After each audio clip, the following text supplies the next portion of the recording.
Hey, this is Brett, and you're watching Brett and Some Books. Today we're continuing the Bosnia list, which is written by Keenan Trebenchevich and Susan Shapiro.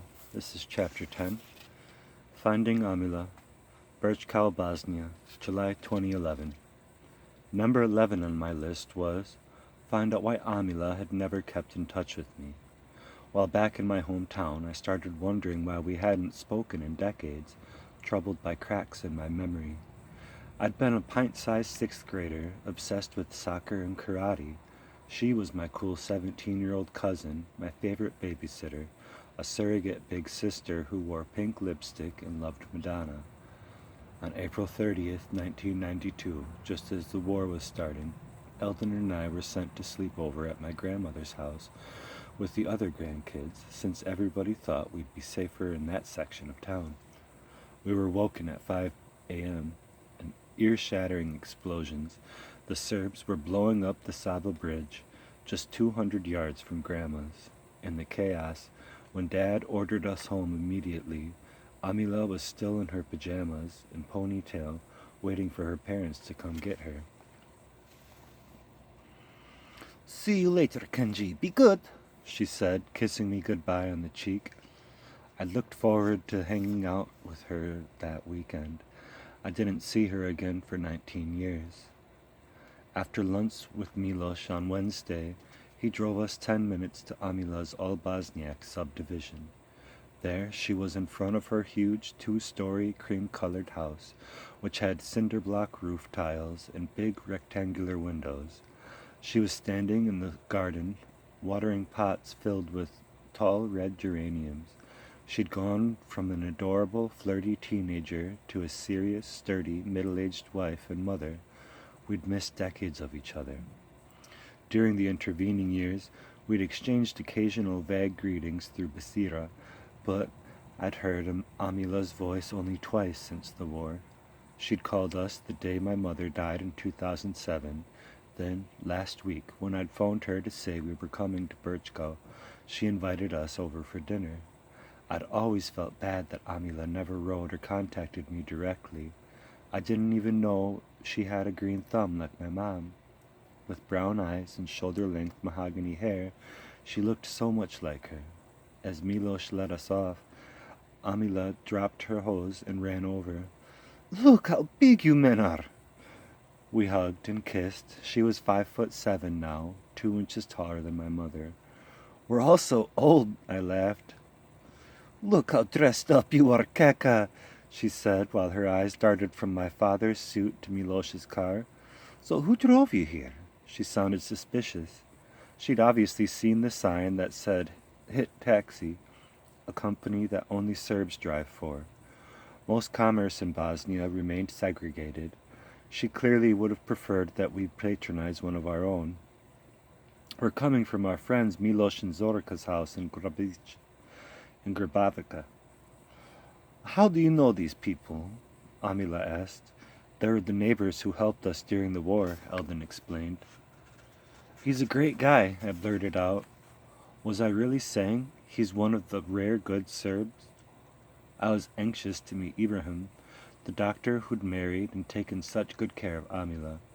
I was determined to make a good impression, but I feared he wouldn't know what to make of 3 American male strangers who suddenly appeared at his doorstep, wanting to be part of his family. I worried this new patriarch of our Bosnian clan might find us too foreign, too liberal, too westernized. Dad had known Ibrahim's father growing up, and we'd never seen him in person, not even a picture. The man who greeted us inside the foyer looked like a big, friendly bear. He stood 6'3", almost as tall as Eldon, but bulkier, with wide, thick shoulders. He had a very nice face, with a high forehead, round chin, and full green-gray eyes. "It's great to finally meet you, Doctor." I gave him a firm handshake. He had huge hands and a strong grip. Then he pulled me closer to embrace me with both arms. He kissed Dad on the cheek, a Bosnian sign of respect. Warm guy, I liked him already.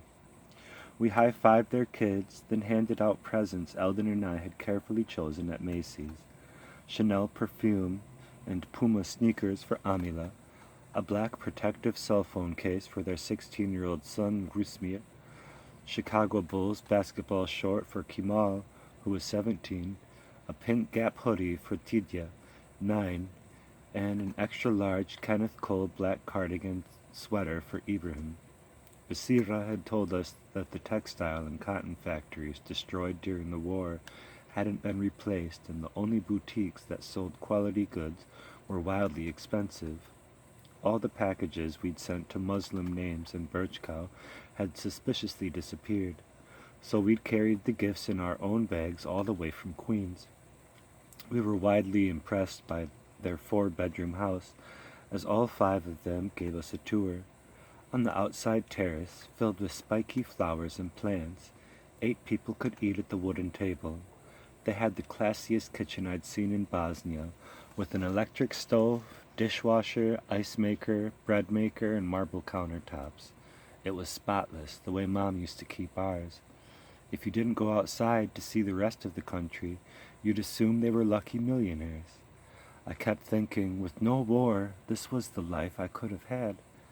If I'd taken over and expanded Dad's fitness business, I might have owned a home as grand as this.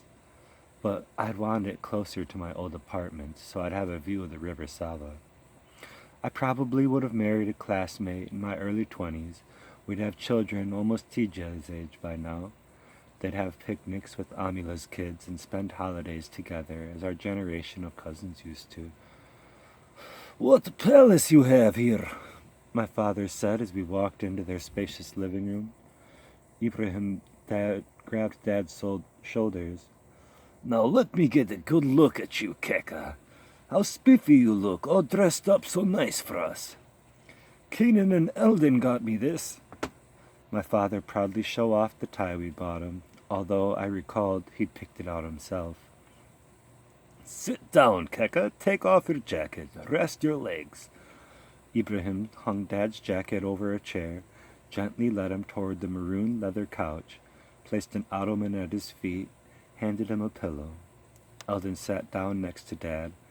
I was touched by the fuss Amila's husband was making over my father. There was a handsome marble bar in the corner, with a row of high stools. I sat on one and leaned my elbows on the corner, trying to be unobtrusive. Come sit on the couch. It's more comfortable," Amila said. Her 3 kids stood silently, gaping at us like we were some kind of visiting royalty. "Go get your cousins a drink," she told Rusmir, the middle child. "My dad has whiskey, moonshine, and wine," Rusmir said, and then ran downstairs to the basement to fetch it. He was a well-behaved boy, like Eldon and I had been. Kamal, the 17-year-old, scrutinized my chinos and my suede shoes and the Ray-Bans hanging from the button-down shirt. "You dress sly like a sports agent," he said. He was my size. I calculated how I could get him a similar shirt and chinos.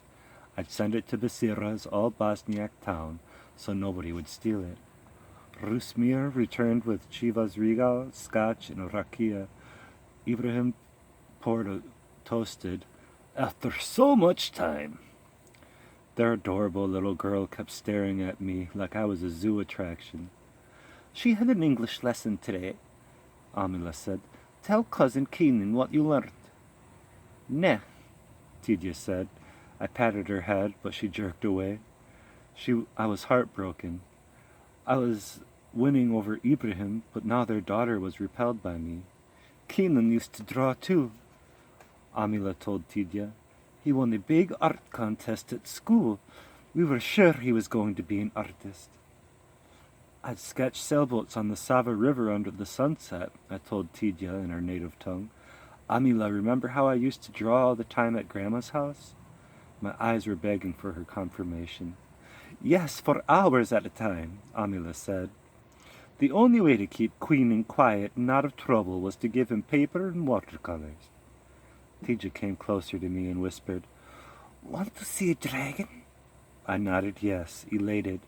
She led me to her room and gave me a beautiful picture of a red creature with yellow horns that I made her sign for me. I'd missed her whole life so far. I wished I could catch up 9 years in one night. So who's your best friend? I asked. I play with a lot of classmates from school, mostly boys.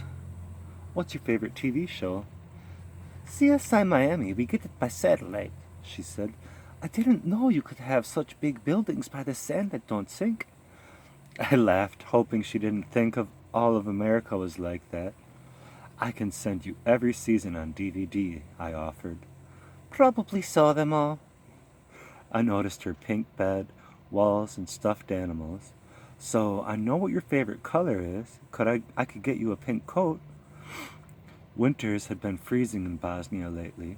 Clothes from America would be warmer and last longer. I'll show you what the stores near me have, and you can tell me what style you like. Do you have a computer? In her brother Rusmir's room, we went online on his Sony laptop. Amila said they'd just had their internet connection hooked up 6 months ago. We found Gap Kids, and I scrolled down to girls' coats. Want to come sit next to me? I asked. But Tidja, still shy around me, said, No, I'll stand. She pointed to a short, fluffy pink down parka. It didn't look warm enough to me. How about the next one? It looks warmer. I showed her the one that would cover her up below the knees. I'd get her pink boots, too, so her feet would never be cold. That's pretty, she said. How many people are in New York? Millions, I told her. She was a happy, confident kid like I once was. I heard the buildings are so high there, they go over the clouds, she said. I found a picture of the skyline for her. Wow, all those are houses? She looked odd. Where do you live? I went on Google Maps, plugged my Queens address, and showed her my street. I've told my friends at school I had cousins in New York, but they didn't believe me. I was flattered she'd bragged about me. I'd hoped to have a smart daughter like her one day. When you come to New York, I'll take you to the Empire State Building. Mom probably won't let me go till I'm 18. I recalled hanging out in Amila's room when I was Tidja's age, watching her blow dry her long reddish hair and put on makeup and jewelry. She had me tape Madonna posters to her walls as she danced around singing to Holiday, blasting from her cassette player. I was suddenly overwhelmed with regret that it had taken me so much time to come back and reconnect with her. Tidja and her brothers didn't even know me. I was mad at myself. I should have gotten over my war hang-ups sooner, or put them aside long enough to meet my relatives for a beach vacation in Croatia, where I didn't know any Serbs, or wouldn't have gotten into trouble. Rusmir came in and showed me pictures of his volleyball team and medals he'd won for ballroom dancing competitions. He was apparently quite the tango dancer. On his computer was a picture of him with his arm around a pretty brunette girl in a sexy red leotard. That's how I get so many dates, he confided, smiling. I hope you're all hungry, Amila yelled, calling us to dinner. The boys are getting the brick oven on in the terrace ready for steak and beef sausages. On the veranda, Ibrahim took the head of the table. My father sat at the other end. I sat between Dad and Eldon. Islamic prayers blasted from a nearby mosque. As a new guest who wanted to be helpful, I volunteered to carry food back and forth with Amila. You've had quite a trip. Why don't you sit down and relax? She asked. I'm used to it. Nobody serves me at home. I had too much nervous energy. As salads and vegetable dishes were passed around, I couldn't wait any longer. There are questions I always meant to ask you when we got separated, I told my cousin. Do you remember that morning at Grandma's house? I'll never forget, Anna nodded. After you and Eldon rushed home, all our neighbors were frantically leaving. Some packed cars, others fled on foot. We stayed. It was weirdly quiet. Mom was in the village. I spooned cucumber and onions mixed with sour cream onto my plate. Where was your brother? Mirzo and my dad came back drunk from a barbecue for the Labor Day holiday. Wow, how naive everyone was. Eldon took the roasted peppers. We didn't believe anything bad would happen, Dad said. Trucks loaded with soldiers crossed the bridge down the hill from our house. Amila said.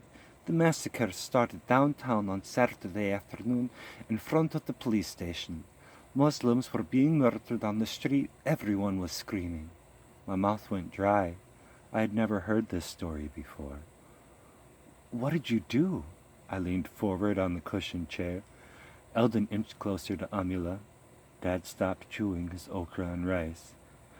Ibrahim sent an ambulance to get me to a summer house in Moasha. That was the Bosnia area an hour south of Birchkau that had become free territory. Ibrahim took over the story, speaking slowly as if he didn't want to remember. First, I got my mother, my sister, and her kids to the house. I figured soldiers would stop an ambulance. He reached for the scotch bottle, refilling our glasses. You weren't driving your car? I wanted to get the whole picture. I figured a 31-year Bosniak in a civilian car would be stopped and killed. He said, if anything happened to me, Amila would have no way out.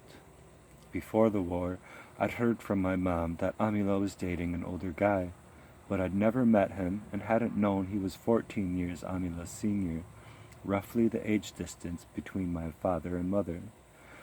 Did Mirza come too? No, Mirza and Dad went back to the house to get our things first, Amila said. How nuts. Did they know that they missed the paramilitaries by a hair? I tapped my heel on the floor and took another sip of whiskey, biting down on ice. Amila poured herself a club soda. Years later, an old lady who lived nearby said we left minutes before the street was taken over. Whoever stayed was killed on the spot, or taken to Partizan Sports Hall, Luka, or the police station to be shot there. Dad gasped, clasping his hands in front of him. So you all escaped to the summer house in Moasha? Eldon asked. 10 of us crowded into 2 bedrooms there. Amila stood up to get us bread and napkins as her boys turned the sausages on the grill. Mirza joined the resistance, Ibrahim added. He was 20 when he picked up a gun. He was in a reconnaissance squad and told us stories of hiding in the bushes. Serbs frantically fired into the woods, yelling for anyone to come out. Mirza said the Bosniaks would wait until the Serbs sat at the campfire at night and then ambushed them. I wish I would have fought, Eldon lamented. He'd been 18. He'd had a worse case of survivor's guilt than I did. Once Mirza came over, bloody with rose thorns on his face and neck, shivering from cold and wet snow, Amila said. He'd walked for hours from a trench to give his wife and newborn baby a piece of bread. He said he had run through a field. He was the only one who made it to the road. Damn, Eldon and I both said at the same time. I imagined the different lives we'd have had if we'd gone with Amila that morning. Eldon would have been a soldier. I might have helped Ibrahim in the hospital. If so, I could have been a doctor now, too. Dad had wanted me to go to the University of Sarajevo, his alma mater. Medical programs in the Balkans were shorter and cheaper than in the United States. Sometimes at my job, I wished I was an orthopedic surgeon working with athletes. Then, instead of feeling invisible, as I often did in Manhattan, I'd be popular like my father was, as the unofficial mayor of Birchkau, or revered like Ibrahim, who I'd heard was seen as the Bosnian Dr. Oz. Ibrahim delivered supplies from Croatia, Amila said as she got up to serve the meat. The trip was normally 5 minutes across the Sava Bridge. After it was cut in half, it took 3 days. He picked up the longest possible route so as not to fall into enemy hands. What did you guys bring back? I was excited to hear more of brave Bosnian soldiers in my own family, still wanting to feel part of the resistance. I stuffed my medical van inside out with medicine and supplies, Ibrahim said. I was out of school. Instead of fighting, I treated our soldiers. On the way back, we didn't know who'd be in control of the checkpoints. Luckily, they were all on our side. I imagined Bosniak military men waving us through checkpoints, instead of the nasty armed soldiers we'd been threatened by. We'd heard they were torturing and raping Muslim women. Amila lowered her voice. Ibrahim said he'd never let them take me alive or have us separated. He held my hand, keeping his grenade close to his body in the driver's seat in case. Fear flickered in her eyes as she recalled this suicide pact. Thank God we made it back to Machau, but we were shelled when we got there. I went outdoors to hang out shirts to dry. I heard a roar and saw a low dot in the sky getting bigger as it approached. It was a fighter jet. Mortars firing all the way from Birchko bombed the mosque below us. Tidja dug the middle out of a slice of bread. I hate the crust, she said. She sipped her glass of Coca-Cola, then sang a song. I wondered if she understood this was the worst scene from her parents' past, or just thought we were discussing a movie. It depresses me for days when I drive by our military cemetery. The parents of my classmates come by to see their dead sons. Ibrahim squinted at the thought. A dead body with a bullet seemed human and respectable compared to the ones that were mutilated, Amila said. Some were naked, missing a penis, ears or eyes, or had a slit throat. Ibrahim shook his head. I was stunned that he said this in front of his children. I looked at Tidja. It went right past her. She was still singing. I whispered to Ibrahim so Tidja wouldn't hear. Dad's friend who fought in Birchko said he'd seen a Bosniak so out of his mind that he tied a dead soldier to the back of his tractor and drove around until only one leg was left. If he didn't get me and Grandma out, it would have been over. Amila put her hands on her husband's shoulder, rubbing them gently. So he was a doctor who saved wounded soldiers, and her personal hero too. I was proud to be in her clan. But what had I done? I'd never seen combat or rescued anyone. I didn't feel I had a right to speak of the war in front of military men or medics who'd been on the front line.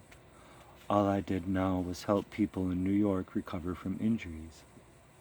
Still, I'd felt fulfilled watching a 16-year-old athlete I treated return to his football team after a bad knee injury and seeing a woman client with a herniated disc heal her dropped foot. When Dad ruptured his Achilles, I put him through twice-a-day exercise routine that allowed him to walk well again. That felt like an accomplishment, but I always wished I could do more to make up for what I couldn't do in Bosnia. Amila added, I thought we were just going to Machau for a weekend. We wound up tying the knot there, had kids, and stayed for 12 years. When did you get married? December 1993. During the ceremony, bombs whistled over our heads, she laughed. A notary republic came to the house. Ibrahim's aunt and uncle were the only ones there. That night he had to go help the wounded. You must have seen some insane stuff as a medic, Eldon said, wanting to hear more too, also feeling vicarious pride in Amila's husband's heroism. For 3 years we never felt safe. They shelled the villages all the time. Those were daily catastrophes, Ibrahim said. I watched so many of our people die. When I walked by the school near the military base, I saw them fire howitzer cannons in your direction, I told Amila. I prayed the mortar wasn't hitting you. We had no idea if you'd survived. I was hurt you never kept in touch with me, I surprised myself by confessing. As a 12-year-old boy, I decided she must have forgotten all about me. The telephone lines were cut. There was no way of communicating. For 3 years we had no electricity or telephones, she said, but you never left our minds. It pleased me to hear they'd been concerned about us back then, but there was something else I needed to know before I could cross the item off my list. During the war, I heard of many Bosniaks who had requested that their relatives join them. Did you ever try to contact us through the Free Territory Radio, or enter our names in the prison exchange? Yes, we tried several times to put you on the civilian list, Amila said, but there were no rules. It was chaotic. Oh, you did? Really? I moved my chair closer. They told us that since Eldon and her dad were of fighting age, they wouldn't release them to come to our side, Ibrahim explained. We wanted to help you, Kenji, she said. Yet it was so crazy. Everyone was scattered. I loved you like a kid brother, but I had my own baby to take care of and worried every day whether we'd survive. So she had attempted to save us. She didn't forget us. She just had her own troubles. I leaned against the cushioned chair, feeling a cathartic sense of relief and the juvenile comfort of being cared for as a kid, as if I was now both ages at the same time. We didn't know you were alive until we got Uncle Ahmet's letter that you were in Austria with him, she said. It was the only place where we knew someone who would take us in, I explained. Amila stood up, holding an empty platter. What else can I get you? Just some water, I said. She came out of the kitchen with a few small bottles of spring water and handed me one. So where did you live in Vienna? She asked. With this really nice, wealthy family who helped us out, I said. Beautiful city, if you had money. The Austrians were great. They gave us monthly shillings. I spent my whole allowance on Viennese pastries. Since Austria is on the border, tons of Balkanites drove in to get supplies, Eldon told her. Keenan and I hung out at this army store where Serbs, Bosnians, and Croats bought uniforms, bandages, boots, and helmets. They'd just glare at each other. Man, we wanted to gear up and join them. How did you get to America? Ibrahim asked. The people we stayed with knew the Austrian ambassador, Dad said. Eldon and I did his gardening. We had a shot to go to Melbourne or Quebec, but this officer at the American embassy came through with an offer to get us to Connecticut. My father's penchant for taking whatever labor was available and my mother's insistence on saving Serb documents wound up giving us choices for our new destiny. To think I could have been speaking French or playing cricket now, how random it seemed. Why did you wait so long to move back to Birchco? I asked. Our house was destroyed and we couldn't afford to rebuild it. There were daily incidents between ethnic groups at schools, hospitals, post office. We didn't even get long-distance connection back until 2004. Why didn't you call me then? I untwisted the top of the bottle and took a sip, thinking her brother, Mirza, used to write and phone me from Italy, where he'd settled, but I'd never heard once from Amila. You were safe in America, she said. We had no money. We became the minority. My kids went to school with Serb kids who taunting them. I was petrified they'd be beat up, or worse, every single day. I'd forgotten how dangerous Birchco was long after the war. American troops fixed the Sava River Bridge and kept the peace between the Serbs and Bosniaks until 1999. When they left, animosities boiled over. With bank accounts vanished, life savings were wiped out. No jobs, no money, little help. We weren't the only ones who had a rough time starting over. By the time Amila phoned us in Connecticut in 2007, the day my mom died, I was out of college. She'd offer me, Eldon, and Dad her condolences. I hadn't heard my favorite cousin's voice in 15 years. I felt bitter that it took the emergency of my mother's death to prompt an obligatory sympathy call.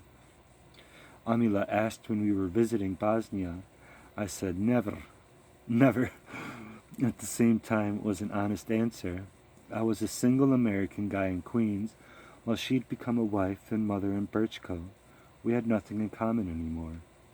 I was filled with anger and self-pity after losing my mother and grandmother. At the same time, when I was with my girlfriend, Nicole, who cooked and cared for me, I felt consoled, but after she split, I somehow threw Nicole, my mom, my grandma, and Amila into the pile of women I'd loved but was abandoned by. It felt like my life story. Too much was taken from me again. So, in my blustery attitude, I thought, who needed women anyway? I just shut down emotionally. You wanting nothing to do with this country meant you didn't want us either. When you said you'd never visit, I felt insulted, Amila said. We were still here, struggling. It was like you just erased us. I nodded, taking a long sip of water, astonished by her words, embarrassed that she was right. I'd thought we were the ones who'd suffered more, torn from everything we'd known, sudden strangers in a new town with no friends or family, having to start everything over, penniless, carless, petrified, stuck in other people's houses with a strange accent and foreign tongue. I'd flown back to my homeland, still feeling rejected and bruised and 12. I'd expected apologies and atonement to heal my old wounds. I had no idea I'd been insensitive myself. I'd been so myopic, I didn't even know that I'd neglected my closest cousins. I'm sorry, I told Amila. We got lost in our own lives. Money problems, school loans, mom dying, dad sick. I didn't understand what you were going through. But now I saw why the gates hadn't swung open until I'd called 2 weeks ago to say we were coming to visit. I could finally cross this item off my list. I had learned why Amila and I had lost touch. It was my fault. On our journey back to each other was a twisted, confusing circle that took 19 years to complete. In many ways, she'd had it worse than I did. She didn't get to go to college or grad school, while I'd spent 6 years beer ponging with my buddies. I'd had a job and a cell phone. I should have been checking to make sure her kids were okay. I vowed to never again ignore my Bosnian blood. Instead of clinging to my hurt and viewing my old country as a horror show of bad memories to avoid, I saw that I could never be finished with my homeland. Basira, Amila, and her children were here. This place was part of me. Bosnia was not an item on a list that I should check off and forget. Let's not waste any more time. I'm going to call you on a weekly basis, I promised Amila. I'll phone and Skype with the kids and find free phone applications and send you pictures. We need to be in touch all of the time. I want photos of New York and where you work and live and hang out, she said, taking videos and photographs at her house. I couldn't wait to add the new generation of faces to my mother's albums. I'd inherited her role, the archivist of Trebenchevitz. I told Eldon to take one photo of Amila's boys on both sides of Dad, with me and Tidja in the front. She wrapped her arms around my neck and rested her head on my shoulder, as if we belonged together, as if nothing was lost that couldn't be recovered. Then she grabbed my camera and took a picture of me.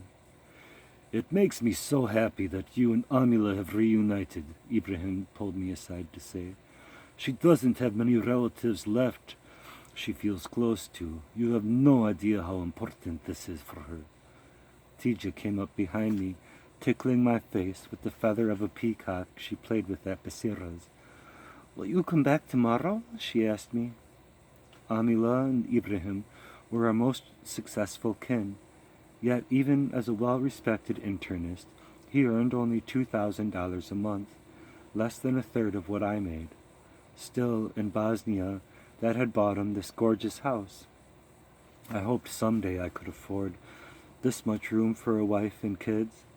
Even so, Ibrahim said he was running for political office to represent the Social Democratic Party, because being a representative paid twice as much as being a doctor.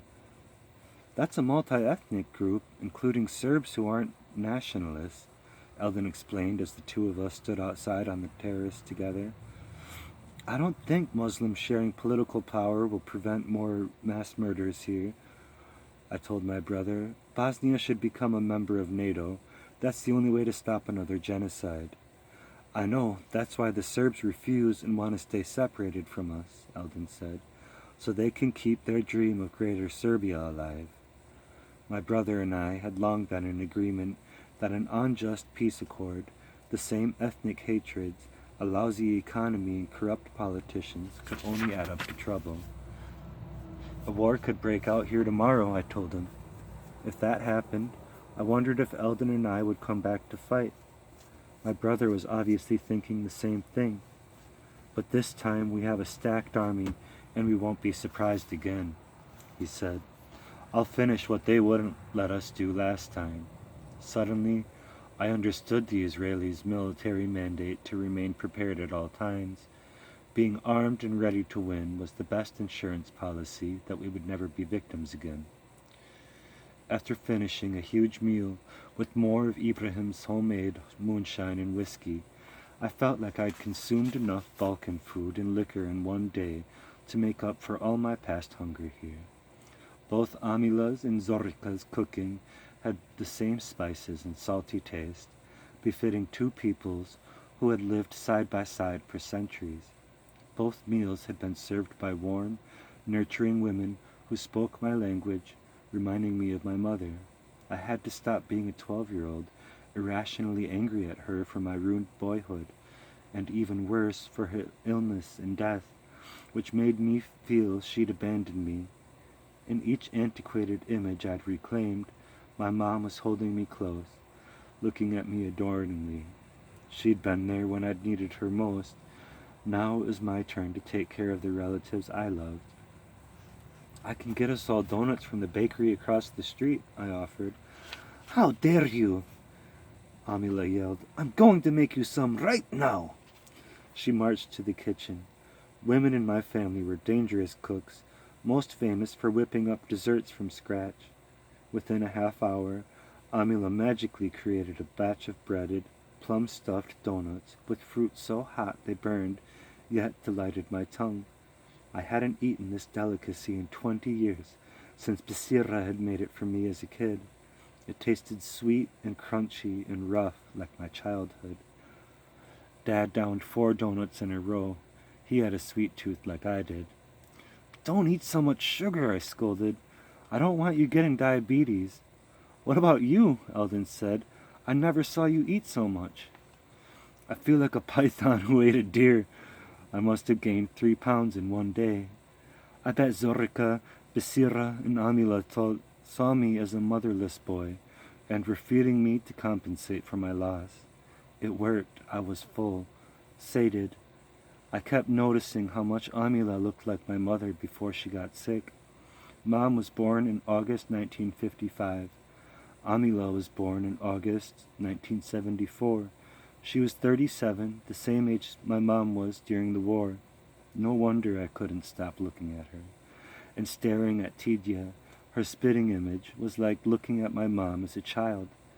Tipsy, I had the feeling that I was growing older while watching my mother's faces, getting younger all around me. I poured myself another whiskey and put my feet on the ottoman. I felt happy again in my homeland. I'd rejoined my family as a grown-up. I couldn't believe tomorrow would be our last day in Bosnia. It felt too soon to go. I changed my mind and decided that if I died today, I didn't want to be buried in America. I should be laid to rest here with my relatives in the Islamic cemetery near my grandparents. If I could afford it, I would bring my father back here too. It was where we belonged. Isn't Basira meeting us here? She called to say she's not feeling well, Amila said. What's wrong? She had blood in her stool, my cousin told me quietly. My stomach tightened. Amila looked worried. Ibrahim said I should take her to the hospital for tests. Do you think it could be serious? My bones told me it was. This was the downside of our shared legacy. When we were alone, I'd have to remind Amila that our mothers, who were sisters, and all the females in our family, had a genetic predisposition to ovarian cancer. I was afraid that Basira had the same disease that slowly took my mother away. There's one day from the war that haunts me, Amila said before we left. I was out with Kimal on the stroller, next to a woman holding her baby and son and daughter. 1 second after I went inside, mortars exploded and both her children were dead. I looked over at my young cousins. If Amila had stayed outside a minute longer, I would have lost her then. her other kids wouldn't have been born. I thought of all the close calls when we should have perished. The explosion at Grandma's house that killed so many people by the bridge. My teacher Milutin holding his rifle, the one that jammed to my head. The Chetnik guerrilla we thought would shoot us in the back.